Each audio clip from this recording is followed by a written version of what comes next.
শীতের সময় তো বিভিন্ন ধরনের পিঠা খাওয়া হয়, কারণ শীতের সময় যে ধান উঠে সেই ধান থেকে বিভিন্ন ধরনের পিঠা খাওয়া হয়।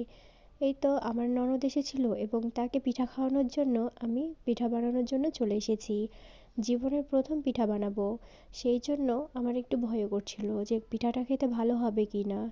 সে ভয় নিয়েই আবার আমি পিঠা বানাতে চলে এসেছি। পিঠা বানানোর জন্য লাগবে খেজুরের গুড়, এই জন্য খেজুরের গুঁড়ও নিয়ে নিয়েছি। এই তো পিঠা বানানোর জন্য আটা ভালোভাবে মেখে নিয়েছি, তারপরে গুড় নিয়ে চলে এসেছি। আজকে আমি দুধ চিতই বানাবো, সেই জন্য দুধগুলোকে হাঁড়িতে বসিয়ে দিয়েছি জাল করার জন্য। এই তো খুব ভালোভাবে জাল করে নিচ্ছি। দুধ যেন পড়ে না যায় সেই জন্য চামচ দিয়ে নেড়ে দিচ্ছিলাম, যেন সেটা পড়ে না যায়। দুধ যখন জাল করা হয়ে গিয়েছে তখন দুধটাকে নামিয়ে এখন আমি চিতই পিঠা বানানোর জন্য এক পাত্র বসিয়ে দিয়েছি চুলাতে।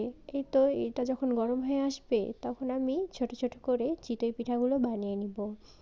এটা চিতই পিঠা বানাতে যে ছাঁচটা থাকে সেটা ছিল না, সেই জন্য রুটি বানানোটা দিয়েই বানাচ্ছিলাম, সেই জন্য সেরকম খুব ভালো হচ্ছিল না সাইজগুলো, তবুও খেতে কিন্তু ভালোই হয়েছিল। এই তো চিতই পিঠা দেওয়ার পরে এটা ঢাকনা দিয়ে ঢেকে দিয়েছিলাম যাতে ভাপে সুন্দরভাবে হয়ে যায়। এই তো প্রথম পিঠাটা হয়ে গিয়েছে। এটা যখন নিচ দিয়ে উঠাচ্ছিলাম তখন একটু লেগে গেছিলো না, অনেক সুন্দরভাবেই হয়েছিল। এই তো আমার একটা পিঠা হয়ে গিয়েছে। এভাবে আমি একে একে সবগুলো পিঠা বানিয়ে নিয়েছিলাম। এই যে পরের পিঠাগুলোও কিন্তু সুন্দরভাবে হয়েছিল, অনেক সুন্দরভাবে পিঠাটা ফুলে উঠেছিল। এই তো পরের পিঠাটা দিয়েও আমি এটাকে ঢাকনা দিয়ে ঢেকে দেব। ঢাকনা দিয়ে ঢাকার পরে উপর থেকে অল্প পরিমাণ করে পানি ছিটিয়ে দিয়েছিলাম।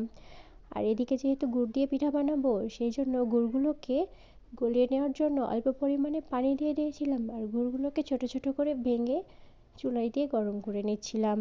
চুলাতে দিলে তাড়াতাড়ি গলে যাবে সেই জন্য চুলায় দিয়ে দিয়েছি।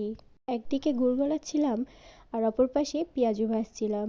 মসুর ডাল দিয়ে বেশি করে পেঁয়াজ, লবণ, হলুদ, মরিচ আর জিরা গুঁড়া দিয়ে পেঁয়াজু বানাচ্ছিলাম। পেঁয়াজুগুলো খেতে কিন্তু অনেক মজার হয়েছিল। পেঁয়াজুর রেসিপি কিন্তু আমার চ্যানেলেই দেওয়া আছে, চাইলে দেখে আসতে পারেন।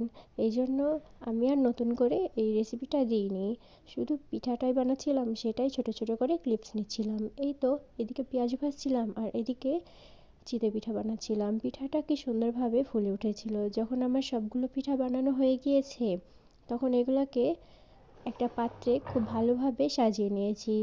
পাত্র যেন ছড়ানো হয় সেরকম বড় পাত্র নিয়ে নিয়েছি। পাত্রগুলোতে খুব ভালোভাবে সব পিঠাগুলো ফাঁকা ফাঁকা করে দেওয়ার পরে এখানে আমি প্রথমে গুড় দিয়ে দিয়েছি, তারপরে গুড়ের ওপরে দুধ দিয়ে দিয়েছি। লাইটিংয়ের কারণে খুব ভালোভাবে বোঝা যাচ্ছে না যে পিঠাটা কীরকম হয়েছে। যাই হোক, পিঠাটা কিন্তু দেখতে অনেক সুন্দর হয়েছিল এবং খেতেও অনেক মজা হয়েছিল। এই তো এটা সকালের ফাইনাল লুকটা। সকালবেলা খুব ভালোভাবে পিঠাটা দুধ আর গুড় দিয়ে ভিজে গিয়েছিল এবং খেতেও অনেক মজা লাগছিল।